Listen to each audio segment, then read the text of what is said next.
My guest today is a man who dedicated over 24 years of his life to service in the Royal Marines.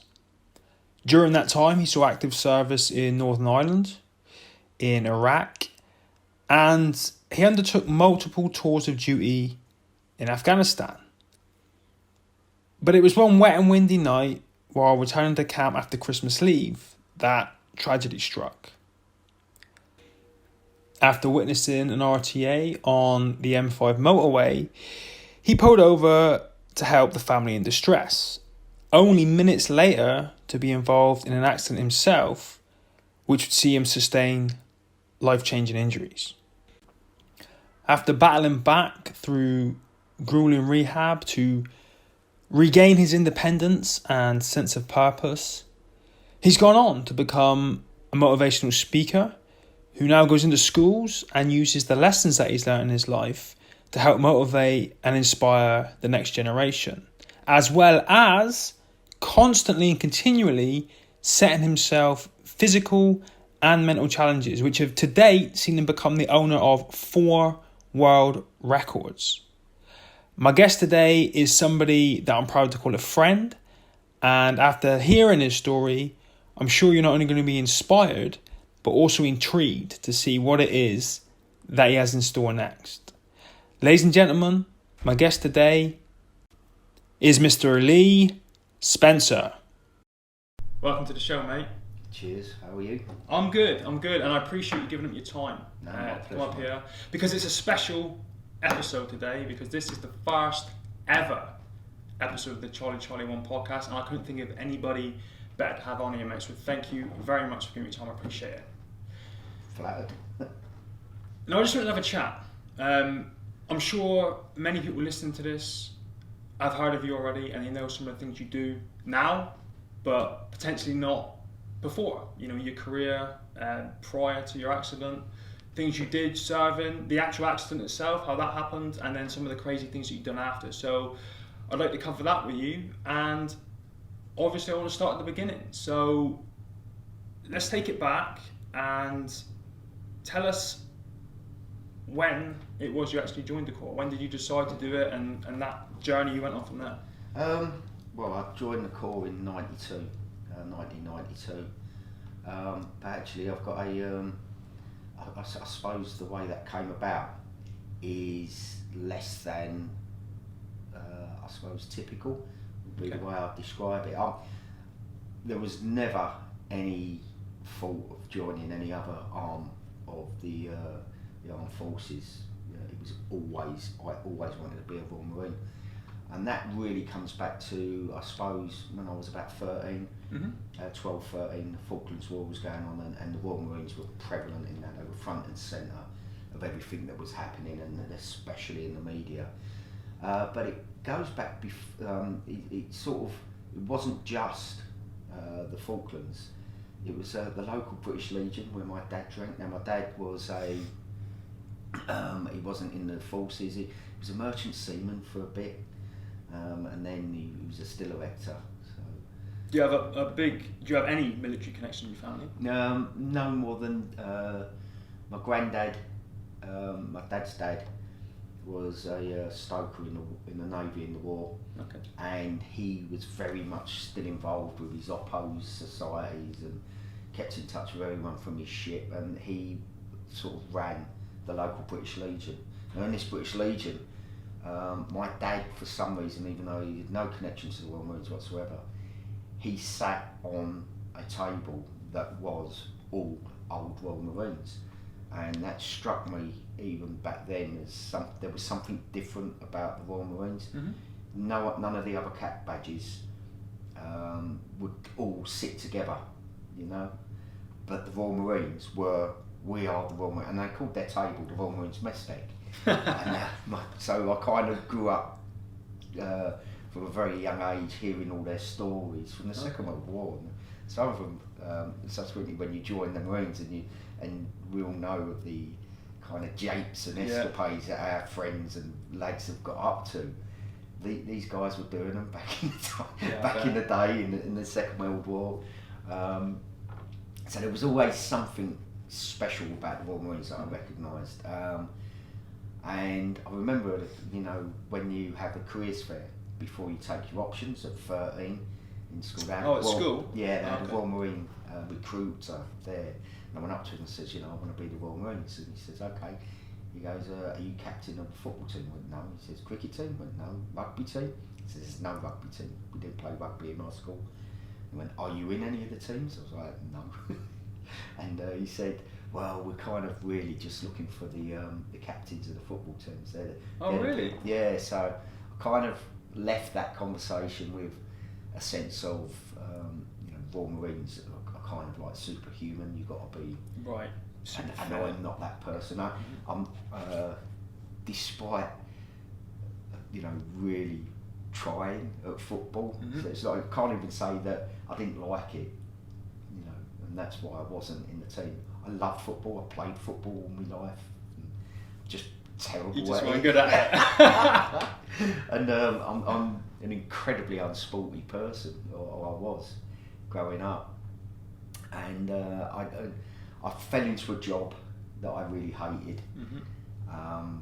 but it was a job, and I kind of went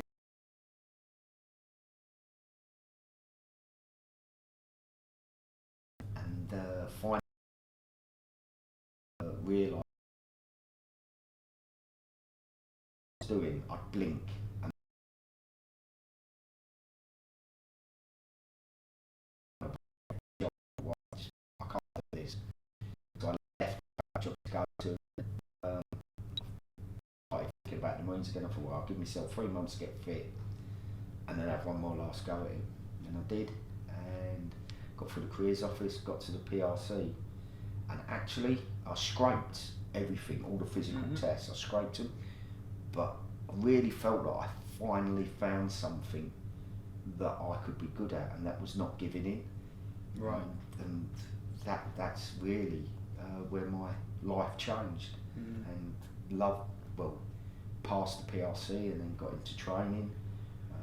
635 troop, joined up on the 2nd of March 92, and went all the way through training with her, and then went from there on. I felt like I found my space, my place in the universe, found what I was meant to do. Sense of belonging. Yeah, absolutely. Do you think, you said about scraping through things and never giving up, do you think that was because you had no plan B? No, I'm kind of, I know who I am and I know what I'm good at, and I'm not really good at things. I fail most things. I think the only thing that I really ever went through first time was training. I mean, I was like, I passed a sniper selection in 4-2 and then subsequently failed the course. It was back in the day where you'd done the badge tests, so there was like a series of 5 tests at the end, and you had 2 goes at passing. If you didn't pass them all, that was it. You failed. There was a couple of guys who, you know, really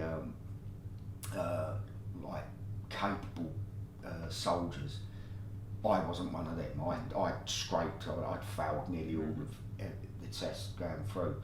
But one of them, he'd passed nearly everything and then just messed up the one at the end. So it kind of changed the way they done it was like 2 out of 12 passed my sniper's course. But on the back of that, I got in a sniper multiple in Northern Ireland, and we were attached to a unit called JSG then, which was Op Sanson.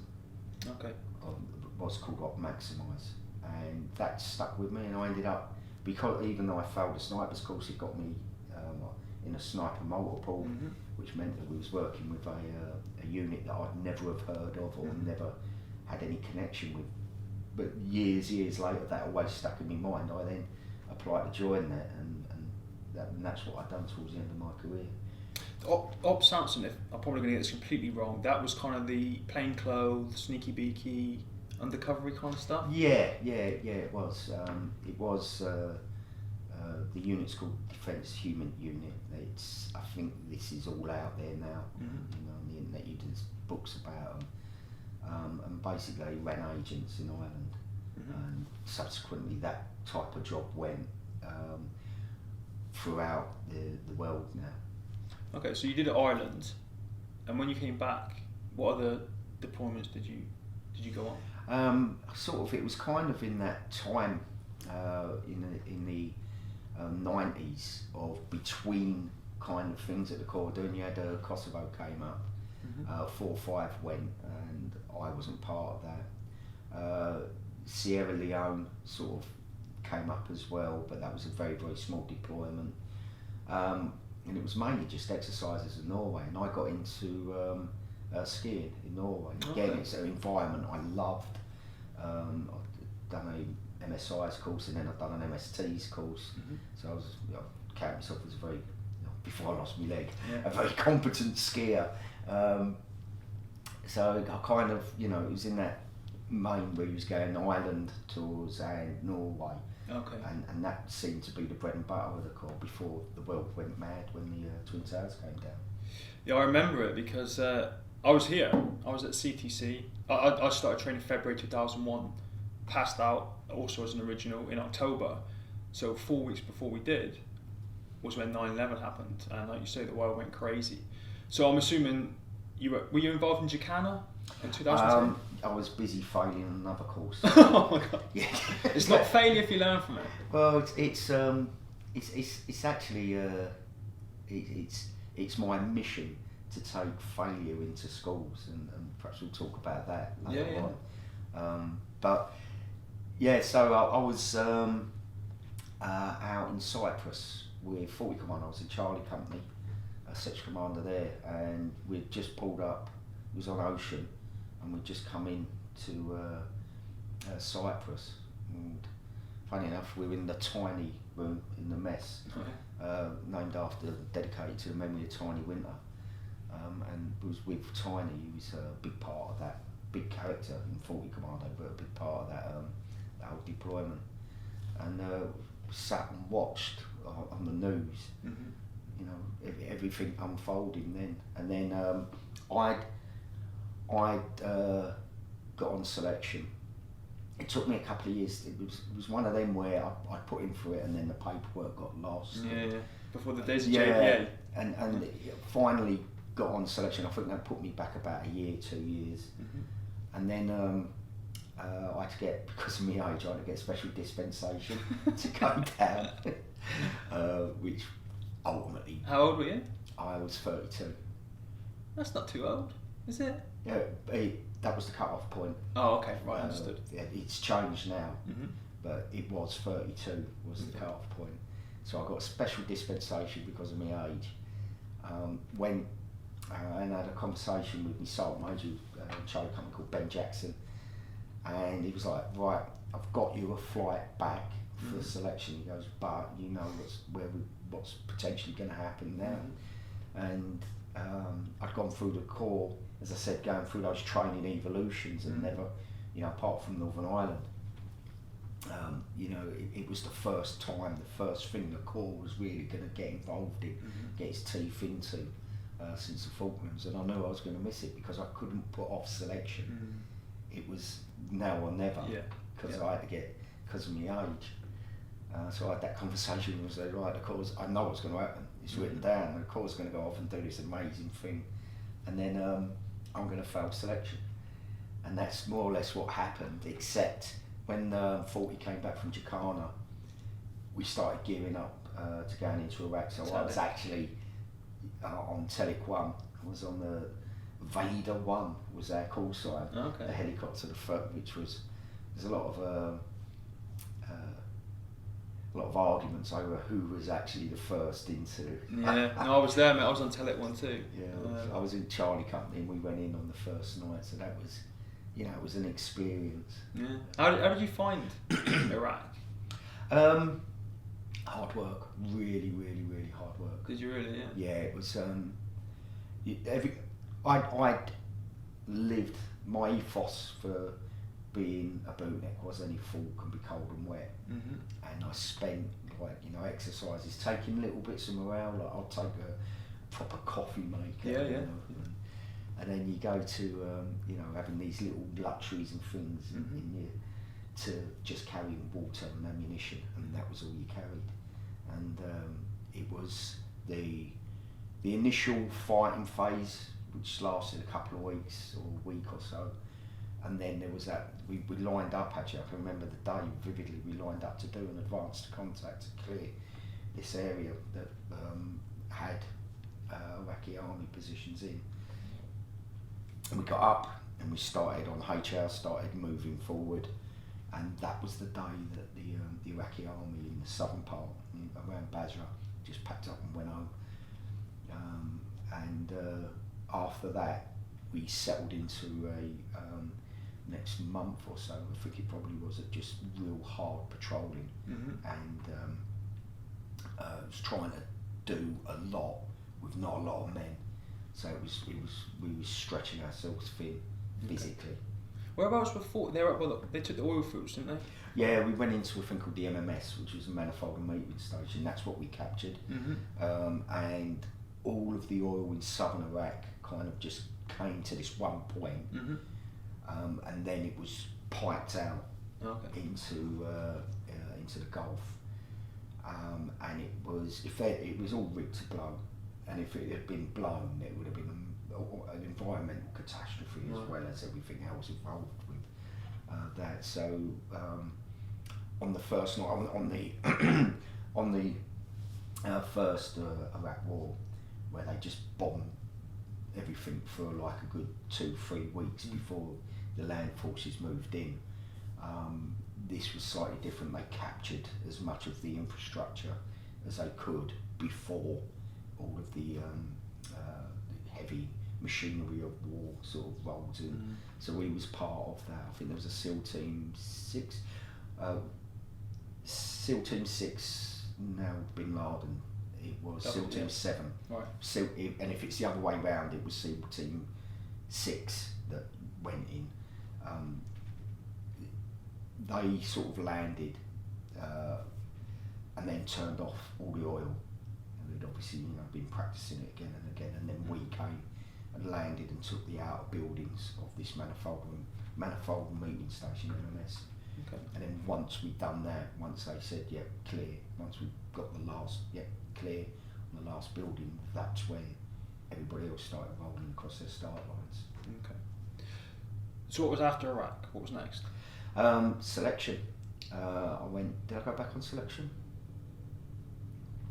This is going to be between Telek and Herrick. Yeah. Correct? Yeah. I can't remember. No. Yeah, after Iraq, sorry, I'd done selection twice, get 2 goes, and I was going to have a third go. I remember I had a conversation with the head of training, head of T-Wing, in Poole, and he says, right, what happened? I says, well, I just didn't cut it, which is the short answer. He said, what do you mean you didn't cut it? I says, well, I just didn't cut it. I gave it everything, but it didn't work out for me. And he then said, went, all right, fair enough. And I said it was like a flippant remark at the time, but I meant it. I said, it's because it's going, because I know if I could just get over the hills, I know I'd pass, because I don't get fredders, I don't get fed up with things. I don't, when you're cold and wet and miserable, there's always that one idiot who's still cracking jokes. Yeah. That's me. Right. And he went, well, wait there a second. Then he walked out and he came back and he says, what we're going to do, we're going to try and get you a third attempt to train as if you want. And we've got a good relationship with Hereford, so we should be able to get you on. And I trained, and then the signal came out for the next selection, and I wasn't on it. And I rang them up. I spoke to the OC of T-Wing, which is a training part of the SBS, and he said, okay, he took my number and he said, I'll call you back, I'll find out what's happening. And he rang me back and he says, yeah, I had a conversation with him. It was a combination of you being rubbish and old. Wow. Said, well, he didn't use those exact words, but that's what he meant. He said if it was a fact that just your age, we could have done something about it. If it was a fact that you came off quite early, we could have probably done something. Right. But the two combined, Gotcha. so it was quite gutting. That's a morale smasher, right? Well, it was, because I felt like I'd been training for years, and then it had gone. Yeah. And I had no focus after that, but it was immediately taken up by Iraq, and that obviously focused me again. So it was on the back of Iraq. Kind of went through a period of being a bit lost, I suppose, in my career. So I didn't know what I wanted, and I certainly didn't have a focus. I don't know if I'm a person who needs a focus, something to train for, a purpose.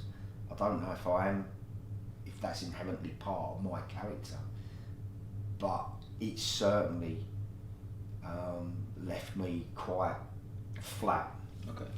And I got drafted to the display team, which was amazing.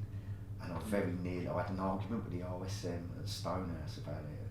And my exact words to him were, mucking about around the country. I didn't use that word, it was a profanity. I said, mucking around the country with a bouncy castle, it ain't me, sir. I'm a soldier. Right. So again, there was a lad in their defence who wanted to do it, and I didn't.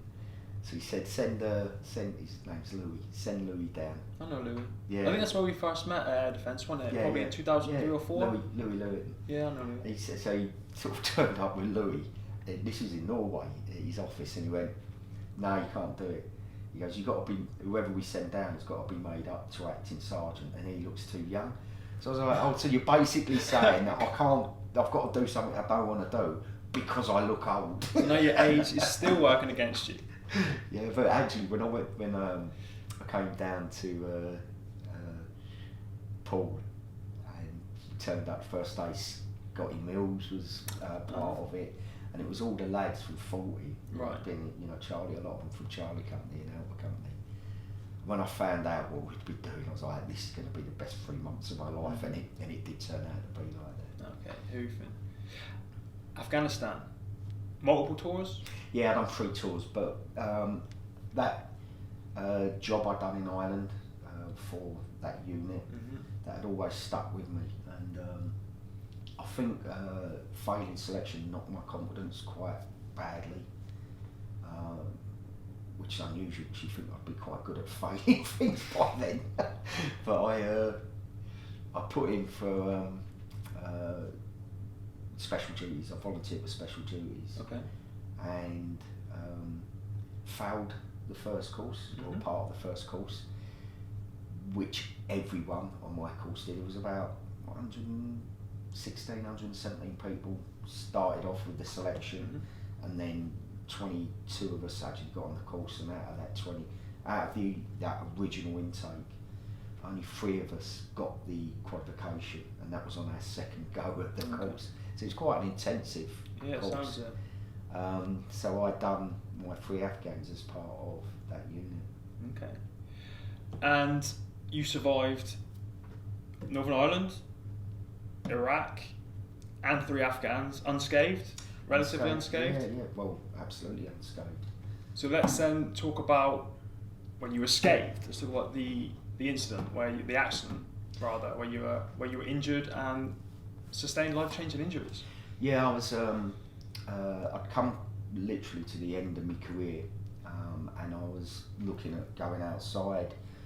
The job that I was doing, they're incredibly short of people to do it, so I always had the option of extending, which is what I did. So just before Christmas leave, leading up to my 22-year point, I put in an extension, a 3-year extension, and I was going back to work after Christmas leave to start training up for an operational deployment it was in Africa, and that's when my life changed. Yeah, so it was a really stormy, horrible night, a Sunday night, and I actually got a flat tyre in Devon, pulled over the side of the road and took a picture of me, my van. I jacked it up and I was changing the tyre myself, and I posted it on Facebook with the comment, well, this journey couldn't get any worse. Oh no. Absolutely true.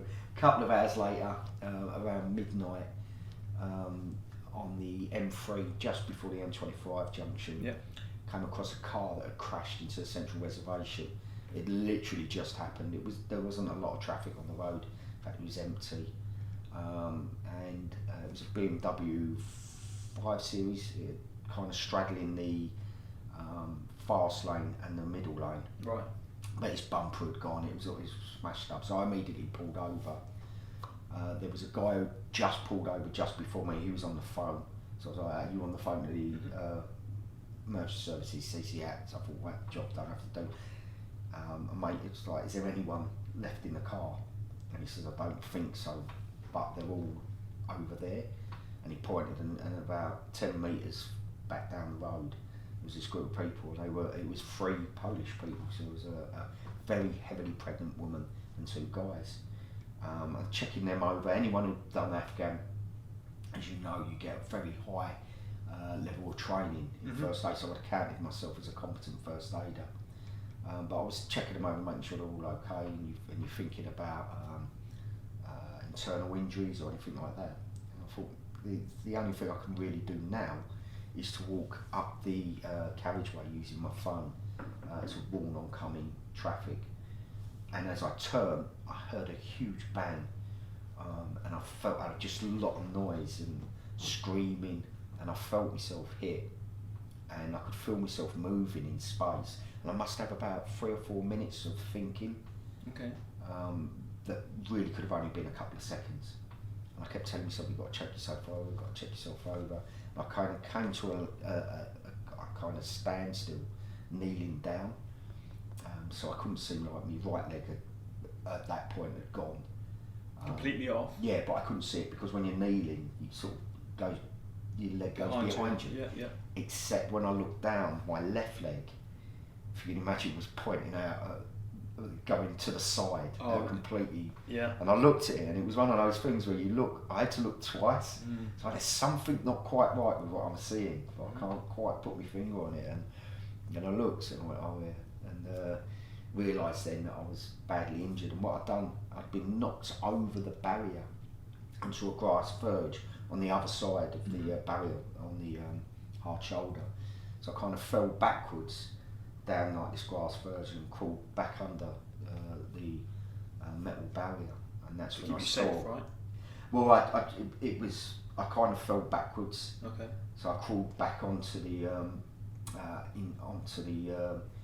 hard shoulder of the motorway, and that's when I noticed that my right leg had gone, and I was bleeding to death essentially.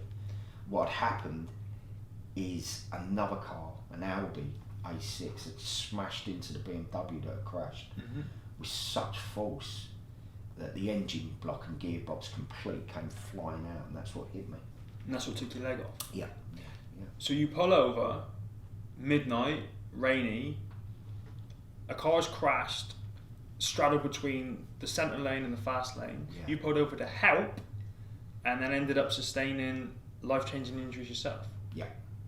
So talk us through, if you don't mind, the next, what happened, because from what I know of our friendship, from when we've spoken before and what I see online, you were bleeding out from your femoral arm? Yeah, I was kind of, I knew, well, from experience that we both had, that I had between 7 and 12 minutes to stop that bleed. And I was difficult because I couldn't actually get to it myself. Right. Because I was quite badly injured. And it was a hard thing to get to. And almost immediately, like a pickup truck, if you ever break down, with the orange flashing lights, one of them pulled up right next to us, put on the big flashing lights, so I felt secure. But the guy, I was like, I need a tourniquet now on my leg. And the guy was really reluctant to he kept saying, "I can't go down there, I'll be sick." And I remember saying, right, you're going to be sick, but I'm going to die. Can you see the difference? Yeah. But he couldn't do it. There was nothing I could do. He kept saying, "Oh, the ambulance will be here in a minute, ambulance will be here in a minute." And all the time, I'm ticking off all of the classic symptoms of shock, and I know I'm bleeding to death, and I'm ticking them off.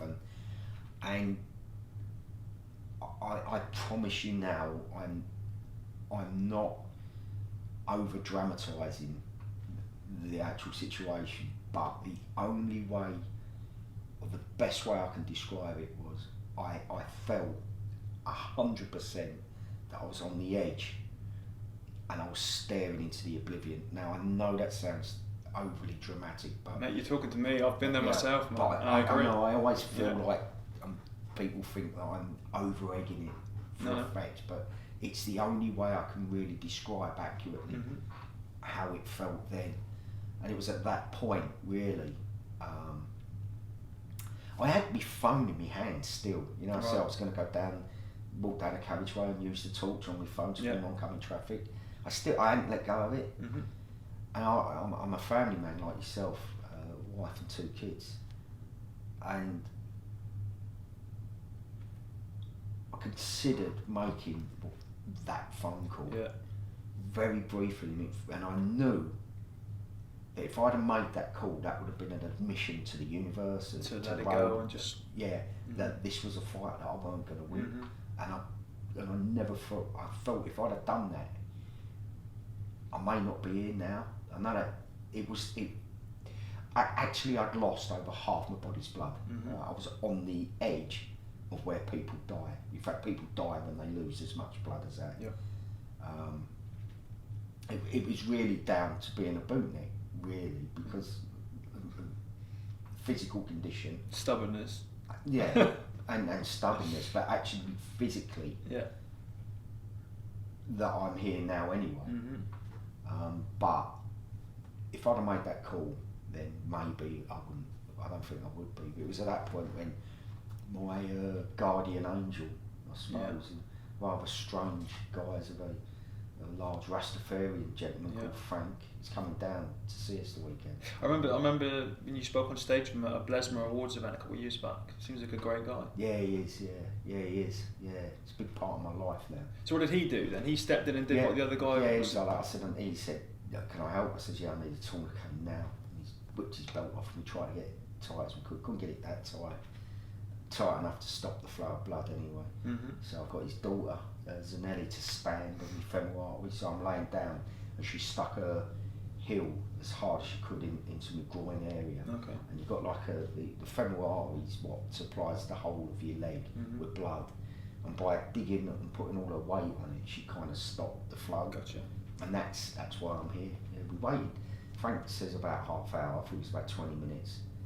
But undoubtedly, I wouldn't be here. I would have bled out. I was maybe as little as 2 minutes, if that, from bleeding out. Yeah. Anyway. So you get to hospital. You know, a combination of what happened on the roadside and the medics and doctors, they save your life. You go through an intense rehab process. You get yourself better. Get your independence back. You're obviously dealing with a lot of stuff mentally as well. You know, I know you were coming towards the end of your career, but this kind of put the final nail in the coffin, I'm guessing. It kind of did, but I never. I woke up in hospital and genuinely went, "I'm here. Yes, lost my leg, but I'm here." And I think that maybe that set me on a trajectory that if I'd have woken up and not realised what had happened and what's happened, said, "Oh, you've lost your leg. Oh no, my career and everything." I think I was just so happy of being alive. Gratitude. I've never. I used to be able to put myself right back into the moment of impact, really, and I can still do it now, but not with the same amount of clarity because of the time.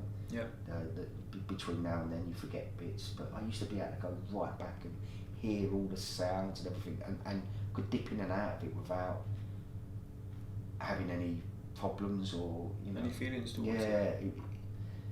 It's strange, but I never really had.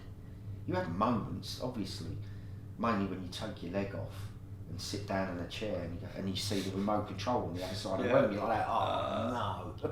You have to put your leg on again to go and get it. There's all kinds of things that little minor. Bits and pieces. That's why it pays to have little kids. Yours are grown up now. One still run around grabbing the remote for me. But it is what it is, Mark. I'm a single below knee amputee, and if you're going to sustain a life-changing injury, dare I say, this is the one to have. Right. I wake up in the morning, I haven't got a leg. so I put one on. Yeah. At a very, very basic level, that's me sorted, Mm-hmm. you know? Yeah. Now, I would love to delve into rehab and recovery and all that kind of stuff, but what I'd rather talk about during the last part of this is after medical discharge, or during that process, some of the crazy stuff you've done, mate. Because we were talking about this before we went on and started recording some of the things you've got planned for the future, which I'd like to touch on. But just tell us a little bit about the Rose and all those events you've done, raising money for charity, raising awareness, and dropping your hashtag you use, not defined by disability. You know, tell us about all that. Well, that sort of came from my personal journey, I suppose, and it is an intensely personal thing to me, and it's given me a little bit of a mission in life, dare I say. And that's when I woke up in hospital the night before. I worked undercover in, at the time, the most dangerous place on God's earth. Mm-hmm.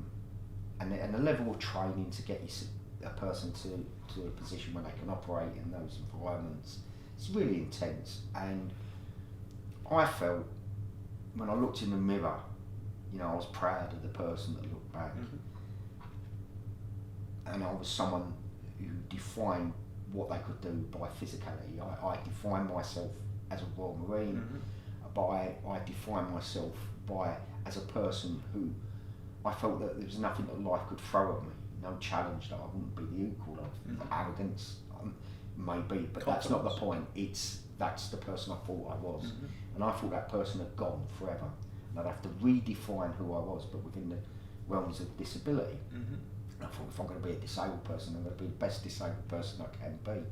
And then at the end of my first year as a amputee, I got an opportunity to become part of an all amputee crew to Rowan Ocean, Mm-hmm. Which we did do. We set off in December 2015 and rowed across the Atlantic from the Canaries to the Caribbean. And we got a Guinness World Record, the world's first all amputee crew of 4 to Rowan Ocean. Mm-hmm. But more important than that is I realised kind of halfway across, about 3/4 of the way across, that I'm still the same person, that I needn't have tried to redefine who I was, Mm-hmm. because I you know, there's a little bit less of me. Mm-hmm. And I can't emphasise how important it was for me to rediscover that sense of self. It's something that, unless you've lost, you can't really understand how important it is to your life. It's something that everyone takes for granted. It's that thing that's you. Yeah. And if you've lost it, it's a massive hole in your life. But more than that, it got me thinking about, you know, I felt I had to define myself by disability because I was now disabled. Yeah. I wasn't the person I was. But that made me think about how we as a society define disabled people, and we do tend to define people who are disabled by that disability. Yeah, I agree. And it's such a silly thing to do. No one else is defined by something they're not good at. I'm never going to win the 400 metre hurdles, Right. but I've now got 4 Guinness World Records. Uh-huh. You know, so alright, I am disabled. I'm not saying I'm not disabled, but I can do so much more. But I'm not very good. I'm never going to be good at running and jumping over things because I've only got one leg. Right. But no one else is defined by by what they can't do. No one else is. Do you know Steve? You know Steve was never likely to be an astronaut. You know, no one else is defined by something they can't do, unless you're disabled, and then it does tend to define you. And that's where I got the idea for my second row, the rowing marine, where I thought I had the experience of rowing, so I knew I could do it. I got the sponsorship together and put the whole project together, and the reason behind it, actually first and foremost, was to keep wounded and injured servicemen in the nation's conscience. The further we get away from the conflicts, and the less it's in the news, the less people care. The more people forget. And we're both intimately connected with the Wrong Ways charity, and we both see what they do not just for wounded Royal Marines, but the family as well, and it enables guys and girls and families and kids. It allows those people who've had their lives shattered in our service, and I don't count myself as one of them. I wasn't injured in service. Well, you were, technically. No, but I wasn't injured doing that job. Right.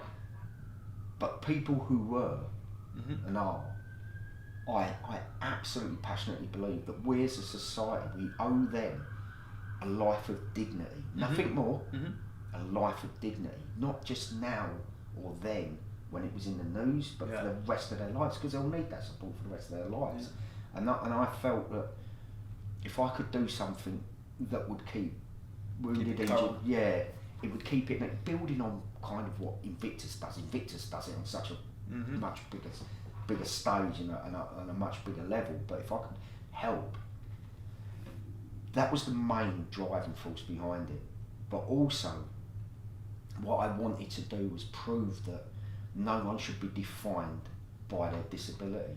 And I thought if there was an able-bodied record for, I could get a world record for being the first physically disabled person to row solo and unsupported from mainland Europe to mainland South America. Okay.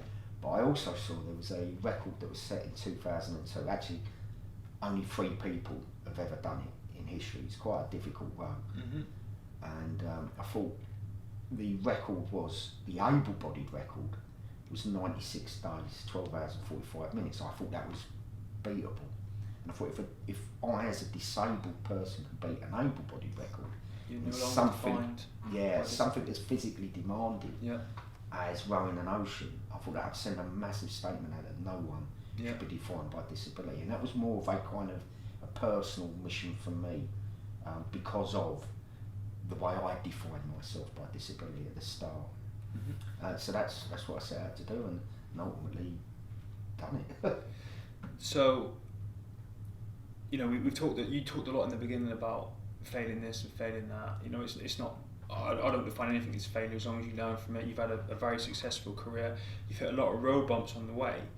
And we don't have to go into much detail if you don't want to, but I know from reading and again from being your friend that there was a road bump, that's not the right way to describe it, but an incident when you were due to set off which delayed the solo row the first time.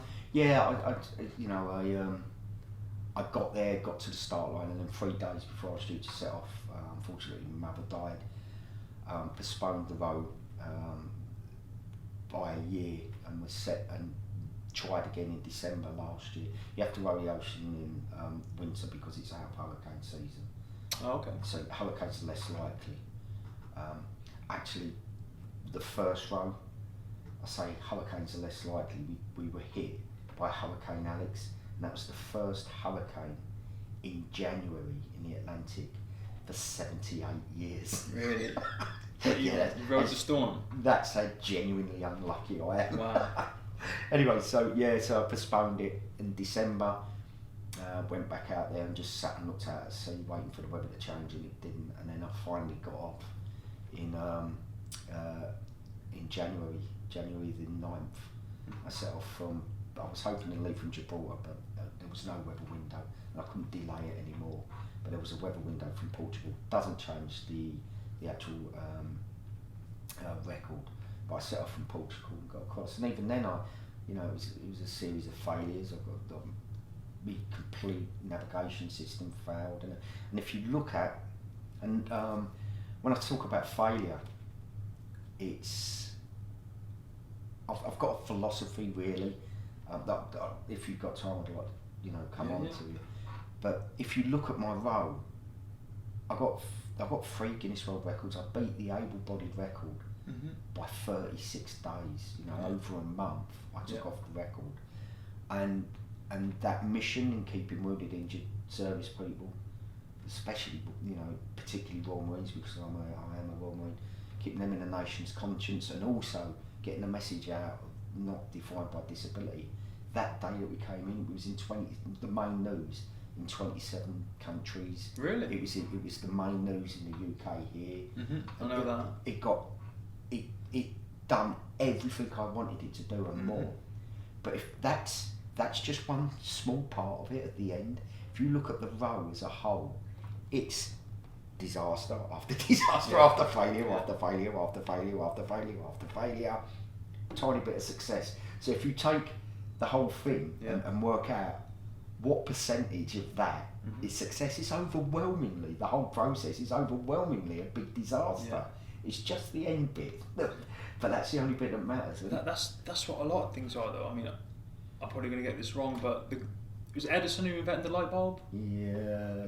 You know how many times that guy failed? Over 1,000. Well, he failed over 1,000 times, and then he had what you call that little bit of success. Where would we be without that success? Well, this is one thing, and you would have experienced this as well. Absolutely, know you have as well through our friendship and talking. That when you lose a leg or a limb or a part of you, for some reason that qualifies you to give out certificates at schools. Yes. No idea why. Yeah, I know that. But it does. Yeah. And it puzzled me at first. And T-shirts. What? And you get loads of free T-shirts, don't know why. And wristbands. Yeah, wristbands and T-shirts. And I got asked to go to schools, and I was giving out these certificates, and over again, all I heard was teachers banging on about success. You're going to be a success at this. You're going to do this. It's going to be amazing successes. And it kept bugging me because I kept thinking, no. To the pupils, you mean? Yeah. Okay. Overwhelmingly, life's a disaster. Oh, okay. With those little tiny successes. And it's actually, there's a quote that's wrongly attributed to Churchill. Mm-hmm. I don't believe he said this, but people say that he was. Mm-hmm. Like, this wrong quote is still amazing. Is success is navigating from failure to failure with enthusiasm. Yep. And I started being asked to talk in schools, to talk to students, and it sort of developed. About 2 years ago, it kind of finalised itself, and I've been doing it now for a good couple of years. Where I talk about failure. I start off and I say to the kids, right, I'm going to tell you about something now that it's the one thing that connects us all. You, me, them, everybody, but the teachers, me, your parents, every one of us will fail. And then I tell them my story. Mm-hmm. And then I go back and I point out the fact. I say, right, what's that to do with failures? And I point out all the failures all the way along, and I say, you're going to fail in life. You're going to fail because life happens to you, like life happened to me. You're going to fail because life happens to someone you love, like it happened to my mother. You're going to fail because you didn't prepare well enough. You're going to fail because you just made an honest mistake, but you will fail.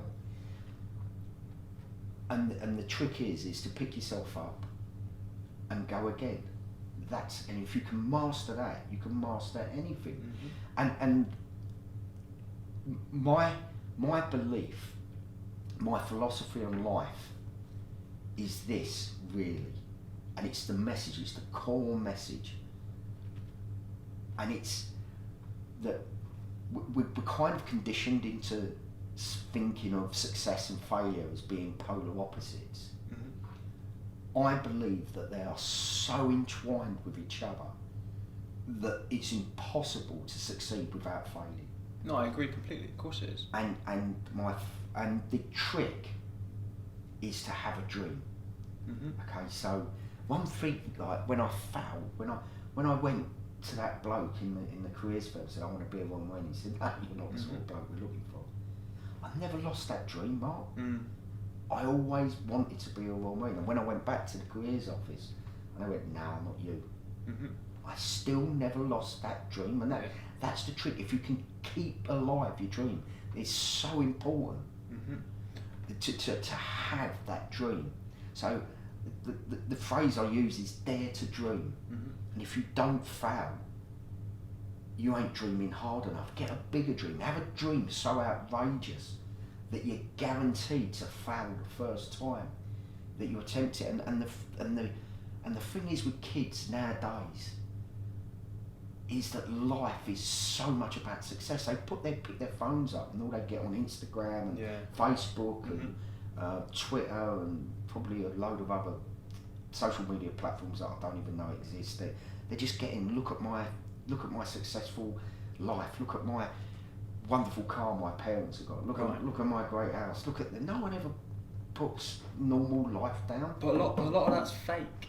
And this is the problem, and this is why it's great what you do when you go into the schools and you tell them about this, because this generation, they're brought up and weaned on all the reality TV and fake Instagram celebrities and stuff. Stood next to this car, I work 1 hour a week and this is what I've achieved, and they almost, I think, being a father of 3, think that they're entitled to success and they should get it in an instant. They don't learn, like you say, about failures or what it takes, or being resilient, or getting up and dusting yourself off. I agree with you 100%, and it's the dealing with, well, why isn't this happening for me? Right.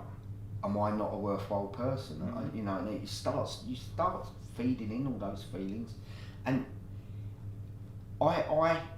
the crux of what I do really now is talking in schools, mm-hmm. going and spreading this message.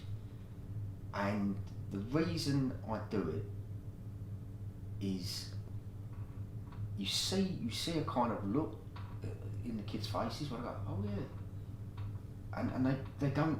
No one's ever told them that it's okay to fail. Not only is it okay to fail, you've got to. Yeah. You can't go through life. You can go through life never failing if you never attempt anything worthwhile. But and what also, life's that? I know, it's a shouted one. But also, I this is my personal opinion, children nowadays think adversity is not being able to get a Wi-Fi signal. But when you stand up in front of them with one prosthetic leg and one severely injured leg, and you tell them your stories, it kind of puts things in perspective, and they think, oh, actually, the fact that I didn't get a Wi-Fi signal isn't that big a deal, because look what this man's gone through, and look what he's done, and look what he's teaching us and telling us, and it's there needs to be more of them, mate. More guys like yourself going to schools and teaching this to the next generation, and here too, here at Lympstone, with the injured recruits and the guys that are down and they think they're never going to make it and they haven't developed that resilience yet, getting in there and saying, look lads, this is like you say, this is one of your micro failures that leads to macro success. You just got to be resilient with it. Yeah, and it is hard, because that's their reality. Mm-hmm. When you're feeling like that, that's your reality. Mm-hmm. And it does take it takes an enormous amount of mental gymnastics sometimes to get a grip of yourself and get yourself out of feeling that way. Mm-hmm. It's not easy, but it can be done, it's with kids in schools, and this is how it came about. It was the stark contrast of what the teachers are telling them mm-hmm. and reality, and what life is like. You're going to be such a great success, you're going to be amazing, your lives you're building now are success. And what I also do as well is I do a follow-on session. So I do like as big a group as I can, and tell my story and talk about failure, and then straight after I have like a follow-on session with the naughty children, or those with challenging behaviour. And one thing that you see with them, every single one of them, is I start saying to them, I say, look, why are you here? And they all look round and they're like, yeah, we're the naughty kids. They know. Mm-hmm. And I say, why are you here? And someone who isn't, there's always, you'd have had them in your school, that the 1 or 2 kids that every exam they're going to get like 99%, 100%. Mm-hmm. They're going to leave school with A stars in everything. Mm-hmm. Why aren't they naughty? Why are you naughty and they're not? And you see them thinking, well, I've never really thought about that. Yeah. And you tell them, say, look, there's nothing in school for you. Why should you behave? Mm-hmm. Why should you behave in school? You're being tested in such a specific skill set, i.e. remembering stuff and being able to write it back down. Such a very specific skill. Mm-hmm. And it's actually almost irrelevant it's mega outdated. Yeah. Mm-hmm. But if you're not particularly good at that, then what is in school for you? What is the point of school for you? Right. Why should I as an adult, or your teachers tell you should be behaving yourself and engaging with this and following all the rules, even though none of this is for you. You know, we've even put you in a set called, you know, D or whatever it is. You know, we've already put you down there and said, yeah, you're not up there with them. You're not in this class with them. You know, we even segregate children in their ability to do something, which is so outdated now. Yeah. It's irrelevant. I think it's the old model where they used to, you know, work hard at school, get your grades, get this job, work your way up, work for 40 years, making this business loads of money. When you retire, thank you very much, here's your gold watch, enjoy your 20 years retirement. But that's our grandparents' generation. Well, it wasn't even that. It was more in my generation. I might have mentioned that I'm old. Even my generation, it was nothing other than a filter for those that were going to go on the shop floor to those that were going to go out in the office. Right. It was nothing more than that. It was, you know, if you look at the amount of people who went to university from my school, my year, probably 1 or 2 people. Right. Because no one in Dagenham went to university, only like the really unusually clever kids did. And they get a scholarship somewhere or something like that, you know. But 99% of them weren't. The school was never based around a stepping stone for further education. Right. It wasn't even that good. It was nothing more than a filter between doing O-levels, which is what old people used to do, and CSEs. Right, so you even had 2 different qualifications. You had O-levels, which were GCSEs. GCSEs, yeah. The equivalent of GCSE meant you could then take that further in education if you wanted to, but no one ever did. Only a very, very small proportion did. Or you had CSEs, a Certificate of Secondary Education, which is what Fit Kids done. Right. It was nothing other than, yeah, this kid can knuckle down, he can read and write, and he can probably operate heavy machinery. Not much else. It was nothing other than a filter for that. And the education system, not schools. I only see the schools where they can be bothered to step out of their comfort zone and actually get someone like me and you in to inspire the kids. So we only see probably the better schools because they're the only ones that can, you know, will go out and do that and allocate time for that sort of thing. Or it's got teachers that are willing to put themselves out to get on the internet and find me or you and send us an email and say, will you? But the majority of schools, the whole education system is still geared up around that. And it's so undated. In fact, if you was to sit down and think, let's come up with a way of absolutely ruining our kids' childhood. That's it. There you go. For no reason whatsoever, and try and make this as pointless as we'd be hard done to come up with a system that they've got now. And I mean, they started progressing towards, you know, qualifications where your coursework actually went towards it. So if you could put in some hard work, then you know, then they just turned around and went, no, we're going to go back to the 1970s, chalkboards and everything rests on one final exam. What is the point in that? I mean, if you want to know anything, what do? Google. Pick up my smartphone, speak to Alexa. It's actually preparing children to get out there and be the entrepreneurs, to be the people who are making things, to be the engineers. It's irrelevant.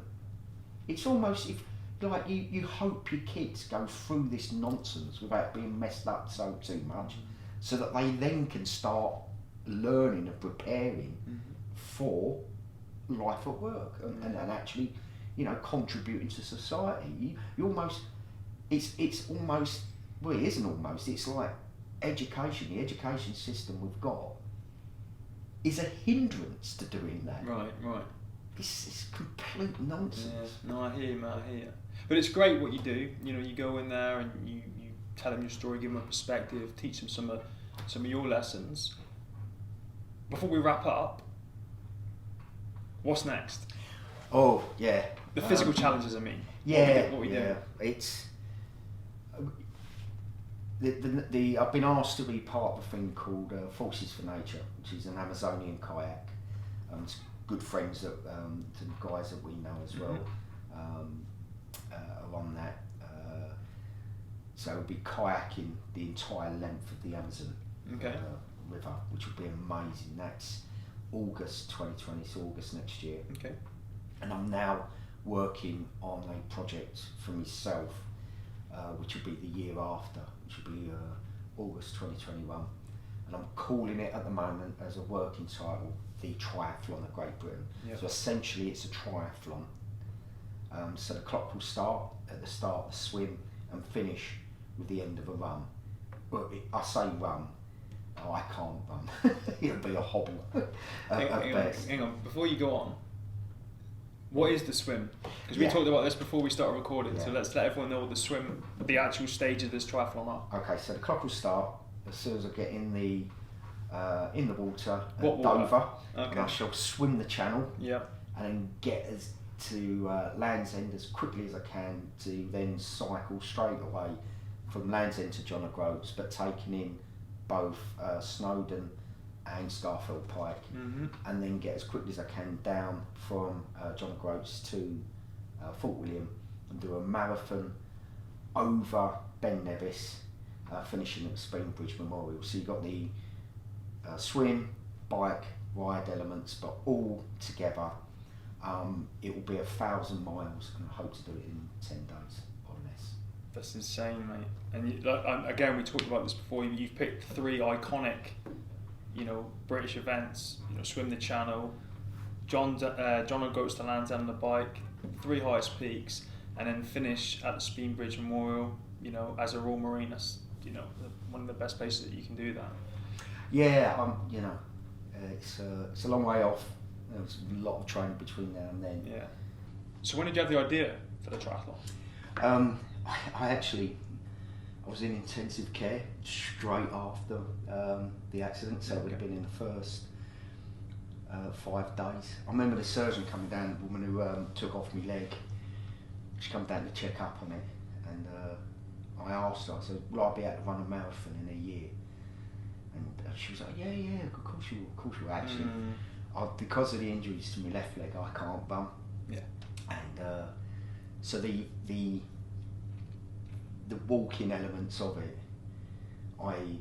going up the 3 peaks, and the last bit, like the marathon bit, that will push me to the very limits of what's possible for me. So that'll be really difficult. Yeah, but you're looking forward to it. I am, yeah. Just another massive mountain, excuse the pun, to climb and overcome. And I'm sure, mate, like everything else you've done, you'll smash it.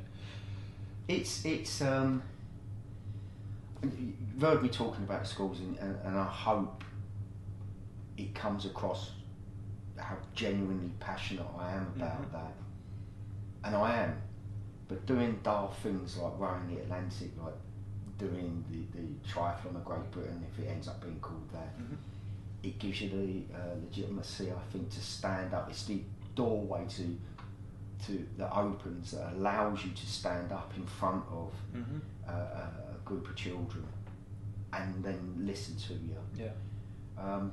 And it also, I was coming to the end of my career, and I extended. I didn't go outside. I thought I'd stay in for a little bit longer. So I thought about and considered quite